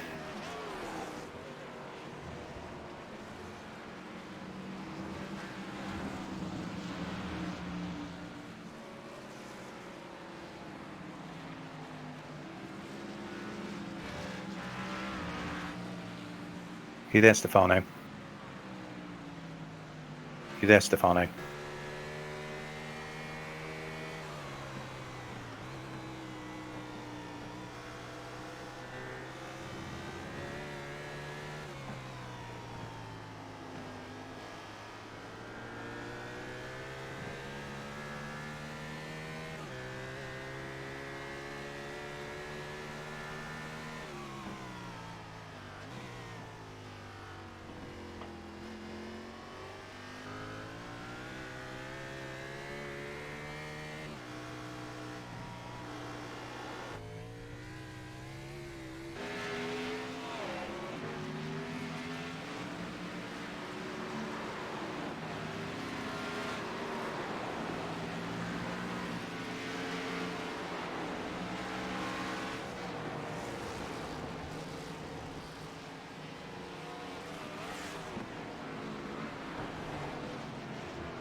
Okay, now let's.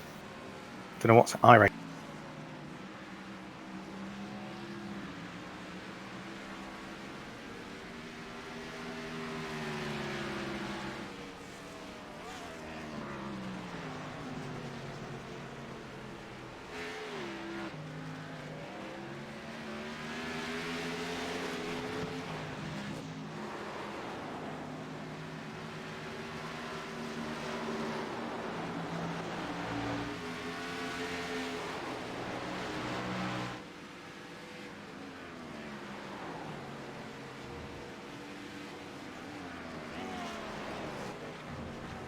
Over the commentary in the meantime. Come on, load up.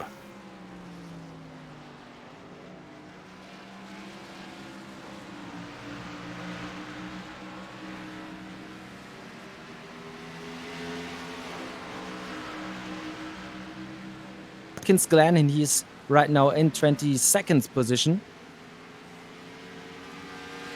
Solid debut for him. And he said it in the interview a few moments ago that he's very surprised by the level of the drivers here in the EuroNASCAR Esports Series. I think he did not expect those guys to be that fast on a track like Watkins Glen. Literally Moffett's home track in this virtual sim racing series, but also the European guys who have never been on the other side of the Atlantic to race at Watkins Glen. They are very fast here because they practiced a lot in the last week. There were servers open every day, hours by hours. They were practicing this track and they were getting faster and faster every time they were on this track.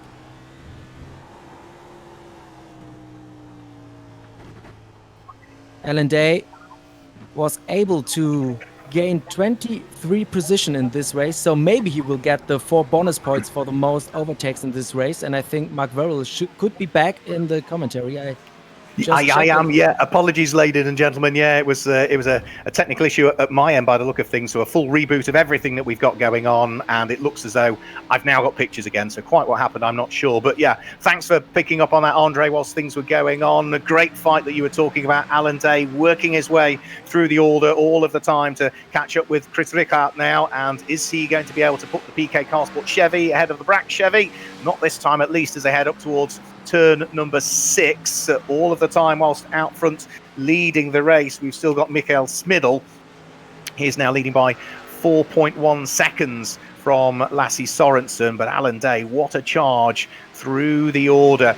Now remember, there is an extra 4 championship points available for the driver that gains the most places from starting position to finishing position. Those 4 points went the way of Lasse Sorensen last weekend. He finished 5th overall, but picked up the extra 4 points for gaining the most places. So he came into this race lying 2nd in the championship standings. Those extra 4 points could be hugely important at the moment. Surely they're going the way of Alan Day, but he'd like to pick up an extra championship point if he can work his way through and past the number 90 car of Chris Ricard. Is he going to get the inside line heading in towards the inner loop? Not quite. Still the grey Chevy ahead of the black Monster Energy one. No way through for him on that occasion. We're at the halfway point as well now, so we've got less than half of the race to go. And well, last weekend at Brands Hatch, Andre, we were talking to drivers about tyre drop-off towards the end of the race, and most of them were saying the tyres hung on well. Do you think it's going to be the same here at Watkins Glen? Yeah, I think Watkins Glen, it depends on your driving style. You have to adopt your driving style to the basic setup you were given here. But I think it's very stable, a very good balance. So I think tires may not be the biggest issue. But it depends all on how you are attacking, what line you are choosing, and how aggressive you are with your car. When you don't have any sliding and you just can keep this car rolling, I think tires will not be a big issue in the end of this one. Here goes Alan Day. He's managed to pick the pocket of Chris Ricard and has gone through to gain a place over the Swiss driver. So Alan Day goes through. Chris Ricard is now down into what will be 10th position. We go back to Loris Hazemans. He's sitting there in 3rd place as things currently stand, sitting right behind Lasse Sorensen. Not that far ahead of Jeffrey Rufen either. So 2nd, 3rd and 4th, all very much within touching distance of each other. 3 of them separated by less than a second. And again, this is just playing beautifully into the hands of Michael Smidl, who at the wheel of the Autodrome Most Showcar Toyota is disappearing up the road all of the time. 4 seconds up the road he is now, but he's going to get himself amongst some traffic now. There's back markers just up the road, so that will slow the progress of the race leader. But of course, these 3 cars now will also, in the next lap or so, have to try and work their way through. And there are the battered looking cars heading in towards the braking area for the inner loop. I think one of them was probably Vladimir Tsioitsis as well, the Cypriot driver, who is probably going to be the first of the backmarker cars that this little trio here for 2nd, 3rd and 4th place are going to catch before too much longer. So out of the outer loop, down the straight that bring them in towards the left-hander. Lasse Sorensen still in 2nd position. Loris Hazemans really applying the pressure to the coattails of the Danish driver, showing a Swedish flag on his nationality there, but he is a Dane. And as things are, 2nd place is what he is more than focused on hanging on to. Now, Lasse Sorensen said that he was heading up, having claimed the EuroNASCAR 2 Championship last year, which is for the young and the amateur drivers. He was heading up to EuroNASCAR Pro for this year.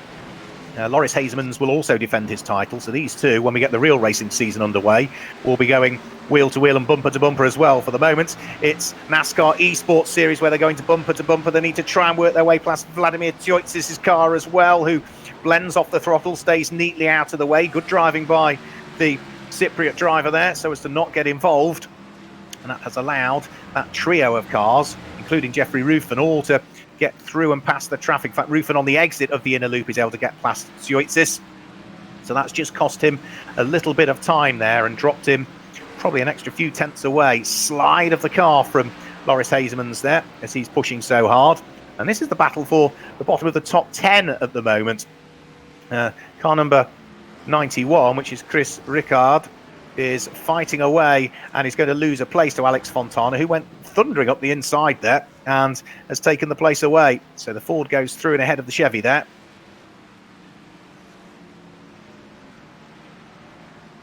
Here's another good little fight that's going on as well. This is for 15th, 16th, 17th and 18th place. The white car with the gold stripe is the American Eric Filgaris. Our cameras are keeping an eye on Bavo Fallon, who sits in the middle of that little pack of cars. Bavo Fallon has got Brian Crowell's right behind him, and then Andre Castro, who is another quick driver, but you can see the damage to the front end of the number 122 rather, DF1 Racing Chevy.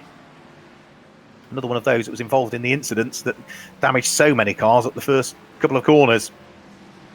Now, Lasse Sorensen has got a bit of a break here. He's been able to work his way through the traffic slightly more efficiently than Loris Hazemans was able to do, who just caught the traffic in the wrong place at the wrong time. So that has now dropped him away from the 2nd place car of Lasse Sorensen. Jeffrey Rufen is also looking to squeeze his way through the traffic as well. And you can see that the gap first to second has also come down by nearly a second through the traffic. So Sorensen dealing with the traffic slightly better at this stage. Here comes our race leader over the start-finish line. The black car is Mikael Smidl, the OMV Max Motion NASCAR show of Most. Toyota Camry leads the race overall, and you can see the white car with the light green flashes to it just in the background of that shot there is Lasse Sorensen. 3.1 seconds is the gap as we enter the final third of the race. Here is the London-based Indian, Advait Dioda, running very wide. That's at the 90, or turn number 1, and then he pulls the car off the circuit onto the infield there. So Advait Dioda looking as though he is done for the evening, unfortunately. A driver who was right at the sharp end of the EuroNASCAR 2 Championship last year, but is yet to claim his first NASCAR win. So Loris Hazemans, now the traffic's been dealt with for the moment, looking to close back up on Lasse Sorensen. Lasse Sorensen is having to work his way past a bit more traffic. This will be on the run down in towards turn number 6. Sorensen goes through. Instantly, Loris Hazemans follows him through. That was Luigi Ferreira, who's got a fair amount of damage to the front end of his number 42 Racing Ford.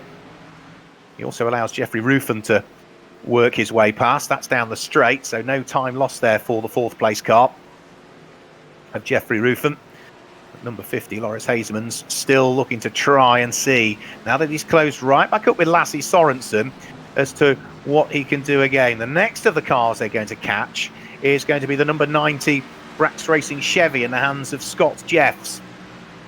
So there goes Scott Jeffs now, the blue car with the red flashes to the bumper and the 2 white stripes down the centre of it. Just about managing to stay ahead of the fight for 2nd and 3rd place, but Scott will get out of the way, I would imagine, coming out of outer loop or down the straight that brings them in towards turn number 6. 22 minutes of the race gone. Apologies for the technical issues midway through, but we're back and have full pictures now to talk about. And what a fight this is for 2nd and 3rd place. Andre, we saw traffic come into the mix at Brands Hatch last week. It looked as though Sorensen for a while had got the break on Loris Hazemans, and the traffic played to his advantage, but a few laps later Hazemans gets a better run through the traffic and they're back together. Yes, right.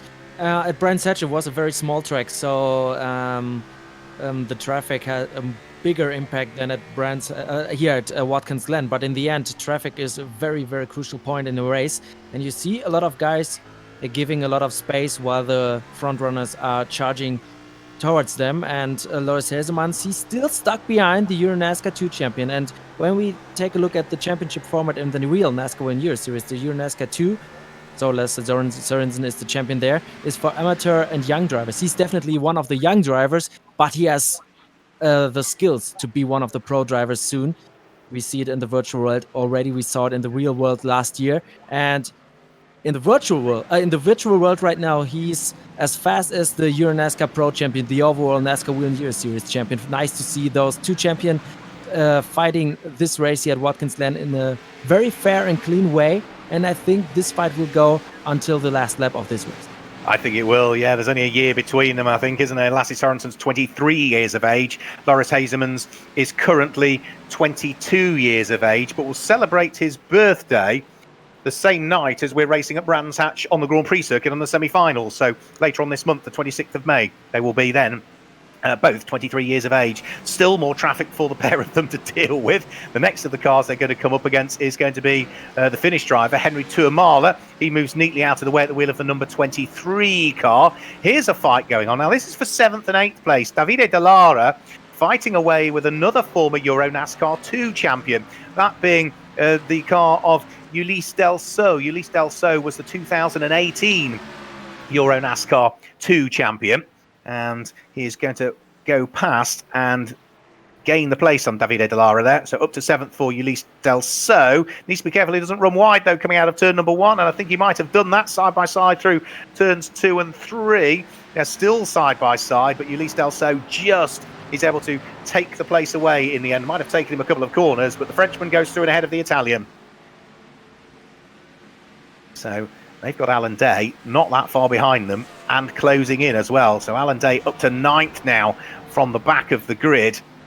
The gap is, what, about 1.1 seconds back is Alan Day. He's been pushing hard, the NASCAR Pro champion, from 2017 and 2018. A driver that we've seen race in the Monster Energy Series, in the Xfinity Series. Also took in some camping trucks as well as Alan Day.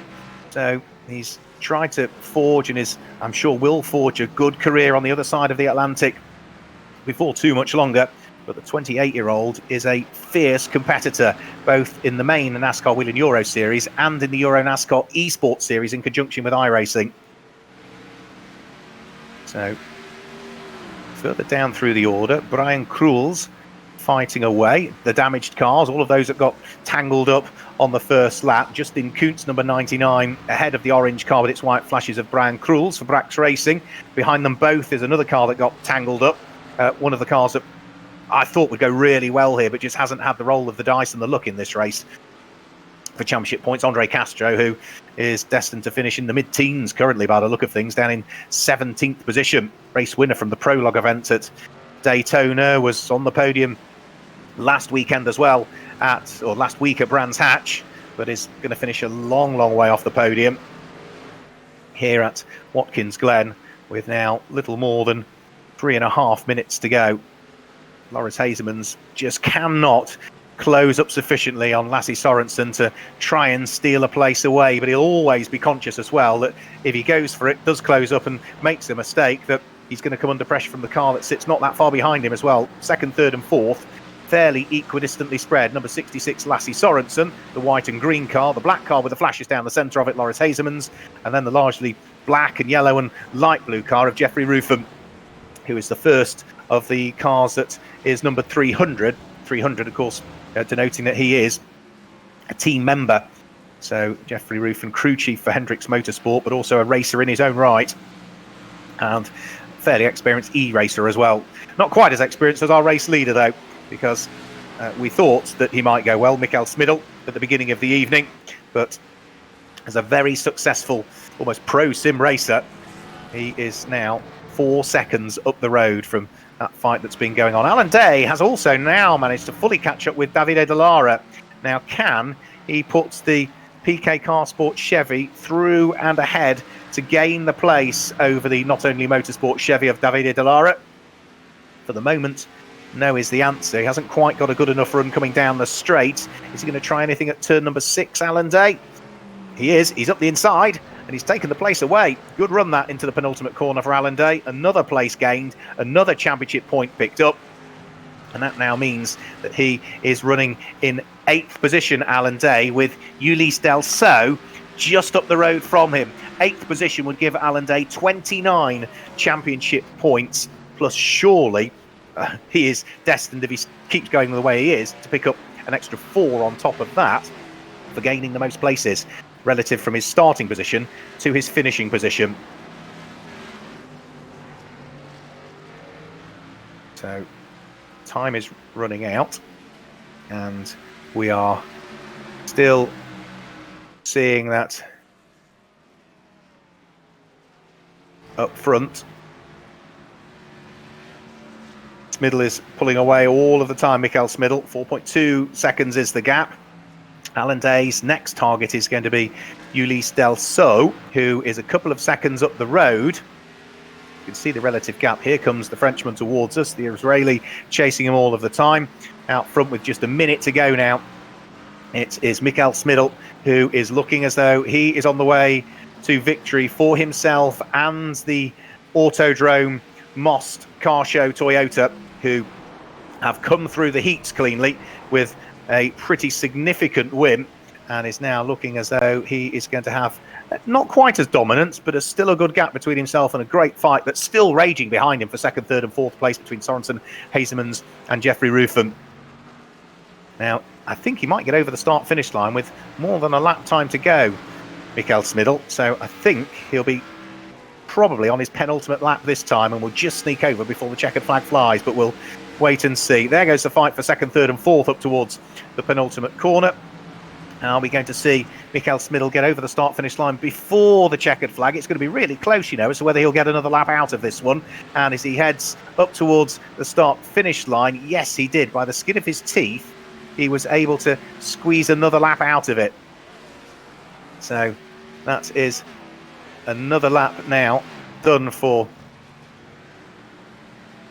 Michael Smidl, and now he can just concentrate his efforts on the next of the lap cars, which is the car that runs in 17th position, the American driver Eric Filgueiras, who is another driver that we have seen racing in the NASCAR Whelen Euro Series. He did 4 races in the championship in 2019.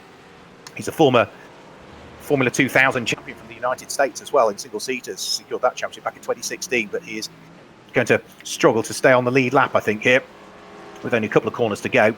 Should just about do it. So 2 corners to go then between Michael Smidl and another victory in iRacing. His success rate on iRacing, about 50% in terms of wins, and it's about 50% also in terms of pole positions. So he is absolutely sticking with those statistics in what is a very high-class field for round 2 of the EuroNASCAR Esports Series. Michael Smidl comes over the start-finish line and is going to claim the victory and pick up the championship points. Second is going to go the way of Lasse Sorensen, who will finish in 2nd position. Very good championship points for him as he finishes in 2nd place. Loris Hazemans, who just missed out on the podium in the main race last week, comes through and finishes in 3rd position. 4th is going to go the way of Jeffrey Roof, and 5th to Andreas Jochumsen and Lorenzo Marcucci. That's a good result for Lorenzo Marcucci, who will come home at the wheel of the Club Motorsport Chevy and finish in 6th position. So the rest of the cars all tricking their way over the start-finish line. Andre, we might have had a few technical issues, unfortunately, at the beginning of the main race, but it didn't detract from what has been a fantastic debut evening for Michael Smidl in the EuroNASCAR E-Series. Yeah, that's right.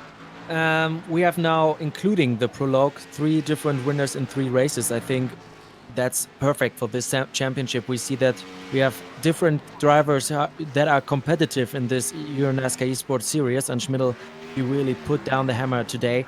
He was the most fastest guy. We saw nobody else as fast as him, so deserved win for him, and very nice for the Autodrome Most that will host the race in the 2020 season in the NASCAR Whelen Euro Series. They will be very happy picking this sim racing ace for the EuroNASCAR start here at Watkins Glen. And also, I think Lasse Sørensen with his 2nd place, he should be the new championship leader right now. I haven't turned on my calculator yet, but I think he might be the new championship leader after this event. And Alan Day from the back of the field to 8th position, I think he will get the 4 bonus points when there was nobody under the radar who also gained a lot of spots. So we had a lot of stories in those races, in the heats, in the last chance qualifier, and also in this main event. So for me, it was a very spectacular event again. Little bit of too much crashing on the starts. I think this was the most crucial part of the races. Those starts were not very clean, but in the end, afterwards, we had very nice sim racing here. Yeah, it's been fantastic, hasn't it, to see the sim racing and the quality of that sim racing as well. So yeah, we look forward to seeing some more of that when we will head to Zandvoort in a week's time. Confirmation of the results, and it's a win for Michael Smidl from 3.3 seconds actually in the end from Lasse Sorensen, who finishes in 2nd place. Loris Hazemans finishes in 3rd place, Jeffrey Ruffin in 4th, Andreas Jochumsen in 5th, and Lorenzo Marcucci wraps up the top 6. Ulysse Delso in 7th. From the back of the grid, Alan Day finished in 8th place. Davide Lara and Alex Fontana wrap up the top 10. Chris Ricard there in 11th place. Tobias Dauenhauer, Leonardo Colavita, Andre Castro, Brian Krulz, Justin Koontz, Eric Filgueiras, and Bavo Fallon will complete the top 18 cars, and just outside of the top 18.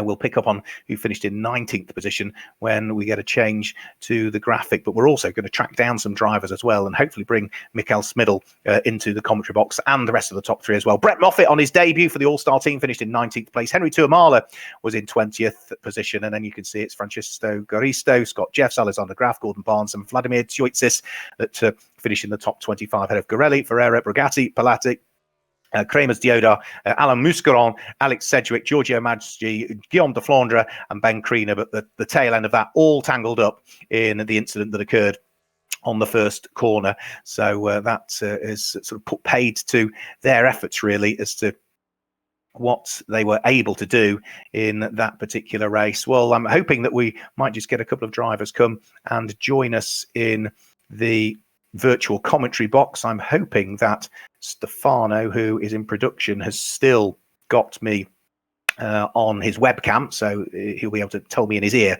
whether he's still got me on the webcam, and then we can hopefully get a couple of drivers coming through to chat to us. We're certainly expecting the top 3 to come through, which is Mikael Smidl, which was Lassie Sorensen, and Loris Hazemans, and we'll see who else we might get dropping in to have a chat to us. So they will be on their way very, very shortly. So that sees the conclusion of the evening's racing here. Remember, there's still plenty of racing coming up in.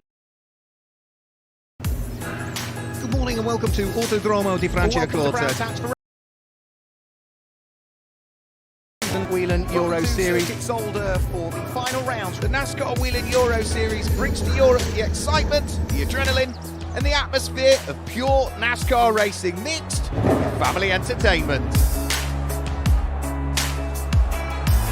The Elite 1 division drivers are on the grid. There's a good crowd at American Fan Fest. It's a real fun, friendly, family atmosphere.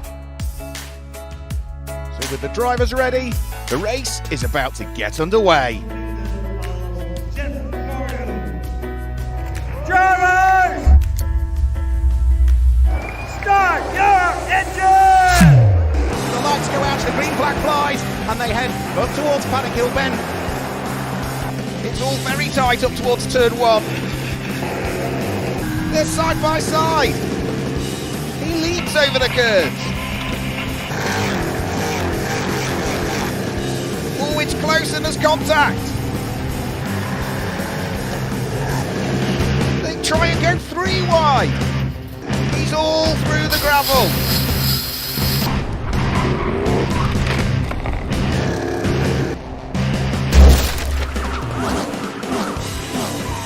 When the checkered flag falls and the race is done, there's always time for celebrations.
So that gives you an idea as to what EuroNASCAR is all about. But we've just seen some great racing from the EuroNASCAR E Series, and I'm delighted to say that we've got some of the drivers have joined me in live commentary. We'll chat to our overall race winner first of all, Mikael Smidl, representing Autodrome, Most, and the Toyota. Mikael, you're no stranger to iRacing, but something different to have such a quality field of sim racers and real racers all mixed together. You came out on top. Well done.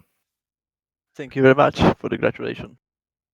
It was a race again. It was all a bit hectic at the start. I saw on my screen that several cars get together, and then I got some lagging, so I had a few technical issues. Did the race go to plan for you? Yeah, all in all, it was a great race for me. The main key was to have a good first laps, which I had. And the biggest problem for me was the backmarkers, because some of the behavior was quite strange to me. But yeah, I tried to keep it safe, and in the end, it worked out. So that's perfect.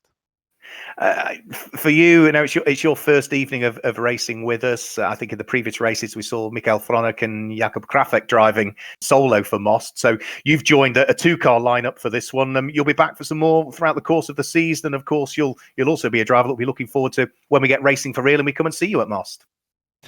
We are planning to do one more race with Autodrome Most, but I can't tell you which one, because I don't know either. So let's see. But yeah, it was a great show today. It was a pleasure to be here, and yeah, I'm happy that I have won.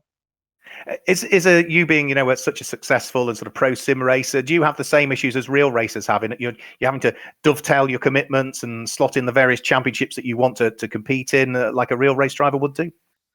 At the moment, I've got plenty of free time, to be honest, and yeah, it is at the moment it's okay, but usually when I'm more busy, it gets sometimes quite tricky. Well done on the win, Mikael. Congratulations, and look forward to welcoming you back, whichever round it is that we see you at. We look forward to welcoming you back on board. Well done. Thank you very much.